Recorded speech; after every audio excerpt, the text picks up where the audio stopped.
Hello everyone, welcome to Scorched Earth Toys at AnyMoon.com's review of Bandai's DX SV262H Draken 3 Keith Arrow custom toy. This toy was released in March 2017 for 2,200 yen. This toy comes in the same top-notch box that we saw in Bandai's VF31J DX toy. You have thick cardboard outside, you pop open a lid, and there is a cover on top of a styrofoam tray which houses the toy itself, and the accessories are underneath yet another tray within that tray. And then if you remove the styrofoam, there is another plastic tray underneath that has some more goodies for you. Inside the trays, you will find a gun, the vertical stabilizer, which is also the shield. So those two things are actually part of the toy. You have a clear canopy cover, there's the pilot, 3 fixed posed hands. There's also in that next tray the display stand base and arm, 3 adapters, 1 for each mode, and there's instructions. Now this Bandai DX display stand should be immediately recognizable to anybody who's got a DX toy. It hasn't really changed much. It's just a base, an arm, no points of articulation, a cradle for the fighter mode to sit in. Unlike other DX toys that really lock into the display stand, this one just sits on top of it. Let's start by taking a look at the bottom of the toy. It's obviously a very attractive toy, tons of tampo print. There are landing gears integrated into the toy. The rear landing gears are particularly ingenious in their use or implementation. So they've got a trapdoor that opens, or bay door that opens, and then you pull out what looks like half of a landing gear, and then you extend it from there to come back, and then it extends all the way out like so. So you have a very small bay door that conceals a very large landing gear, which obviously you need given how big the hump is in the middle here. But we'll talk about that a little bit more in a second. So here's the other landing gear coming out.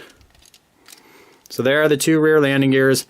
They are die cast. There's a rubber wheel on top, a little bit of paint in the middle to color match it. Obviously there's a big fin in the middle right now. What we would do is just fold that fin over, and that'll give us the clearance to potentially land the vehicle. Now in the front there's this teeny tiny little gap right in the middle that you can use to fish things open. You have to be aware of that gun and whether or not it's touching the bay doors. Another trick, you can pull the front open and try to gain access that way. But see, there you go. I'm kind of touching that gun. So the clearance there is almost non-existent. Once we have it open, we can get to that tow bar, close the front back up, and pull this all the way forward. Now this one actually locks forward, unlike these two. These two, they do not lock at all. They will fall back on you, and they don't lock in the extended position. But there we go. Once the landing gear are all out, the toy can roll very nicely without any issue. One of the other cool features here that I could have showed you when I was trying to pull out the front landing gear is that you can actually just move that gun out of the way. The gun is on an extension and pivot gimmick, so let's pull the fin out like we're actually up in the sky again here.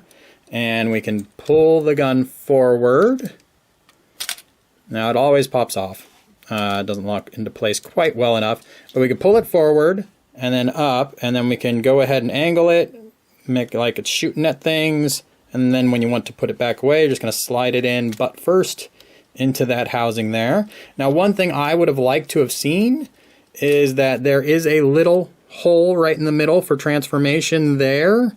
There's no little bump in the front of the gun, and I thought that would have been nice, because then when you are putting everything back away, if you've been twisting it everywhere and you wanted to have it perfectly centered, that would lock it into place for you. Obviously not a big deal. It does stay nice and tight against the body, and you can kind of fiddle with it to get it nice and straight anyway. This toy comes with a pilot and a clear canopy. So this canopy opens up. Now when it does, you can see there is, let's go ahead and remove it. We can just go ahead, it just has 2 tiny little nubs that kind of hold it in. So we can easily remove it. And then we can see inside they have painted the chair red, which gives it a little pop. There's otherwise very little detail inside the cockpit. You do get a pilot figure that is pretty nicely detailed. He's not wearing his civvy outfit, I thought that would have been a nice option. There is the clear canopy here. There's no frame on the canopy or anything, so it does look a little bit funky. We can go ahead and put this in. Again, just little nubs on there, and then close it up. And that's what it would look like with a clear canopy. I don't really remember it ever having a clear canopy, so I'm not quite sure why Bandai gave us this option. But that's what it looks like. We can zoom out a little bit. There's the whole fighter mode with a clear canopy, in case you're curious. This toy has a lot of very attractive paint work. It kind of offsets a little bit of a gappy look in fighter mode, and you'll even notice that gappy look before you even get the toy out of the box, because the box has very close-up pictures of fighter mode, and you can see there's a lot of gaps on there. Anyway, the paint work is intricate. It's perfectly centered when it needs to be. Very attractive. Look at the vertical stabilizer. Everything done very well. Bandai tried to protect the paint in new ways. They put on a little adhesive plastic here. And we saw some of the early adopters peeling that off and peeling some of the paint off the wing as well. So be careful there. Flipping the toy upside down, you may have noticed there are hard points on the wings. There's no armaments that come with the toy that go on those hard points, but if you have a VF-171 armored part set, you could take the missiles from that and go ahead and pop those on. Now, I've seen people do reaction bombs and multi-dimensional bombs on there as well. I couldn't get mine to actually hang on, but there you go. That's what it would look like with the missiles. Now, this toy holds together incredibly well in fighter mode, so very good things there. Fighter mode isn't quite as big as the VF-31 fighter mode. It's 29.5 centimeters. So you can see here kind of how it stacks up with other Valkyrie toys you may own. Sometimes much smaller, sometimes a little bit bigger. If you haven't seen Macross Delta, don't. If you have seen it, you might be wondering if you can recreate the scene where Keith shot out someone's heart. And the answer to that is yes, you can. Alright, that does it for fighter mode. Let's go ahead and get to Gwalk mode. I have a separate transformation video that I very much encourage you to check out, because transformation of this toy is totally unique and quite a bear. So for those of you who love transformations that are puzzle-like, you're going to love this toy. For those of you who like kind of a straightforward transformation, prepare to be frustrated. The display stand, again, doesn't let you do much with it. The Gwalk connector is frustrating for me. I can't really get it to peg into place like they say it's supposed to. So for me, I'm basically just propping my toy up in an elevated position, which I'm even less a fan of. So after the blood, sweat, and tears of getting to Gwalk mode, is it worth it? Yeah, it's a pretty cool mode. It's got the gun that swivels around on top. It's got a forearm gimmick here. It slides forward and back. And it's got guns here that pivot out. So, and then you can see a little bit of detail within there. So that's cool. You also have a ton of articulation from top to bottom. One of the nits, well, two of the nits. One, the gun can pop off, obviously. Two is the shield. As soon as you handle the shield, it starts popping apart on you and you're constantly putting it back together. So those are two things that make it better looking than playable. A lot of the joints are super stiff out of the box, so you're going to want to kind of play with it a little bit to get a real good sense of articulation. Another area where that is true is the feet. The feet are unlike any other feet we've had in a Valkyrie toy before. So you can bring them quite far back because you have to for transformation, but you can't really bring the toe forward, which in Gwalk mode isn't so bad, but in Battroid mode that's going to be frustrating. You do have a good ability to rock back and forth, and you have the ability to twist left and right. So all of that is very good, and that heel is going to take some getting used to, because the heel is not going to move on you. It's just out, and that is it. You have the ability to pivot the legs outward. There is a neat gimmick in the leg that hides the gap that would be created there. And they do have an extension gimmick. So there's the tight in, and then there is the fully extended, nothing in between. So overall, Gwalk mode is a lot of fun. Again, avoid touching the shield too much, because that can be problematic. But it holds together very well, even though the connection bits are a little on the small side in the back here. And the wings aren't locked into place at all, so you can skew them. But obviously it's very attractive. Whether or not something like this could actually fly might be something that you would be curious about. But it's unique, grabs the eye, and it is what a Draken 3 should look like. A couple quick things to note. You are supposed to have these hinges up. I generally push them down because if you're going to use the gun, you're just going to run right into those hinges anyways. You can use the fixed posed hands at this point. You just pull off the articulated hand. It's on a ball joint. Grab your fixed posed hand, and then you're going to be like, why is that so much bigger? Ignoring that, you just go ahead and put it on. Obviously, if you're going to use one fixed posed hand, you got to use both because they're going to be very different in size. Before we move on to Battroid mode, I would like to point out that the transformation, these wings swivel forward. And in doing so, they get right on top of the shoulders.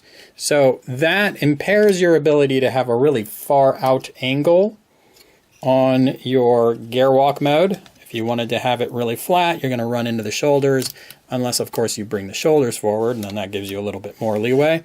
So it seems like what they could have done, or maybe should have done, is put that hinge a little further back so the wings wouldn't come out quite so far over the forward of the part of the body. Whether or not that is line art accurate or not, I do not know, but it would make things a little bit easier from a handling perspective. Battroid mode is a pretty unique looking beast. When you get here, you'll probably have already removed the gun, and you extend the gun out in two different places, fold the fin over, we'll go this way with it, and bring the handle down. Then if you're using the articulated hands, you're going to slide it in. There's a little stopper on the back. It doesn't go into the groove in the handle of the gun. It just slides right in, hopefully. And then you'll see it doesn't really grip it very well. It's definitely not a satisfactory grip there. It's good enough. It'll handle it for a couple poses, as long as you're not actually handling the toy very much.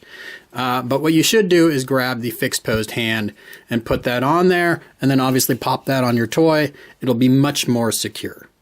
The great thing about a toy that has this complicated of a transformation is that it has tons of points of articulation. We'll start at the head. Now the head does have a big point left over from fighter mode back there, and that's going to get in the way as you rotate the head around. It does pivot up and down. It's theoretically on a ball joint, but you can't really tilt it very much at all. So you do have a good range of motion. You just have to watch out for that thing in the back. The shoulders themselves, again, part of transformation. You can kind of pivot them however you want. The arms don't really lock into the body, so you can pull them away fairly easily to get more diverse poses that way. You can come out away from the body at the shoulder. There is a twist point right beneath the shoulder. There's a good double jointed elbow mechanism there. Obviously the ability to pivot. And then the hands are ball joints as you've seen. That shield can pivot around, do whatever you want, and will collapse on you more than you would like it to. Moving down, there is theoretically a waist. Let's see if you could see any of the movement. It's gone right back into place. Getting that waist to work is incredibly difficult. I'm not sure if this piece has to be in a particular spot. And no one I know who's played with this toy so far has been able to really have success there. So theoretically a waist, maybe just really stiff out of the box, not sure. Legs come up perpendicular to the ground, maybe a little bit better. And they come all the way back. Again, very stiff. And you're going to hit the wings there, which you can get out of your way and keep going.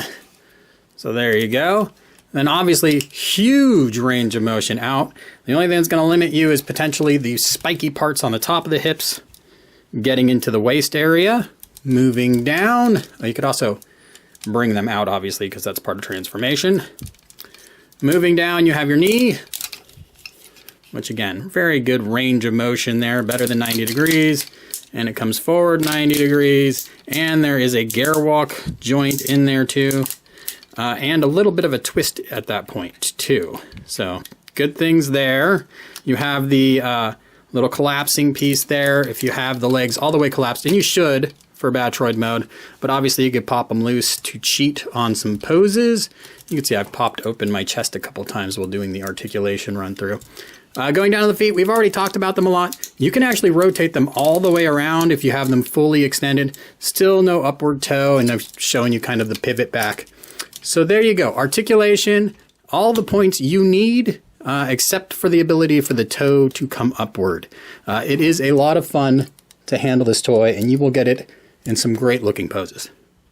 At 26 centimeters tall, the Draken 3 is 1/60 scale. This is how it fits in with other 1/60 scale toys you might have in your collection. This is a Yamato 160 SV51 at about 30 centimeters tall. We have the Bandai Macross Frontier VF27 at 24, and the Yamato V2 or Arcadia VF1 at 22 centimeters tall. All right, so some finer details that I've kind of glossed over in Battroid mode here. First, there's a big lock on the top. I shouldn't say big. There's a lock on the top. That lock is critical to the backpack staying on. And while the joints are really stiff, it's kind of easy to pop that lock off. As those joints loosen up, I suspect that will be less of a problem. The same thing, like there you go. It just popped off when I brought the arms back. So the same thing could be said for these shoulders kind of not being pegged into anything. While the joints are stiff, that might prove to be a bit of an issue. Moving down the toy, you have these kneecap extensions in Battroid mode. If you handle the toy at all, you're accidentally going to push them in, just like you're going to accidentally pop that shield apart. That can be frustrating to you. On the plus side, there is underneath the toy little booster nozzles. So in fighter mode, they would be pointed forward, and that would be thrusting that way to get the fighter to move forward. In Battroid mode, you'd swing it back. Obviously gratuitous, it's under the foot, you're never going to notice it. So overall, I like the toy, I like how it looks, I like how it handles in Battroid mode. Gwalk mode's a little squirrely with the top parts not being quite connected to anything. So looks better than it performs in many cases. If you love puzzles, then the transformation may be up your alley. If you think a transformation should be fairly intuitive, the toy should not completely lose its structural rigidity during transformation, then I suggest the VF31 for you. It's a much more enjoyable toy throughout the entire process and does great in each mode and looks great in each mode. So definitely better than the Draken. If you like the look of the Draken looks phenomenal in all of its mode. I'd be worried long term about the paint. I've already got some chipping going on over here. So something to be concerned of if you are going to transform it frequently. But otherwise, looks great in every mode, makes a great display piece, handles fairly well, just can be a little frustrating. Check out anymoon.com for my full review, and as always, thanks for watching.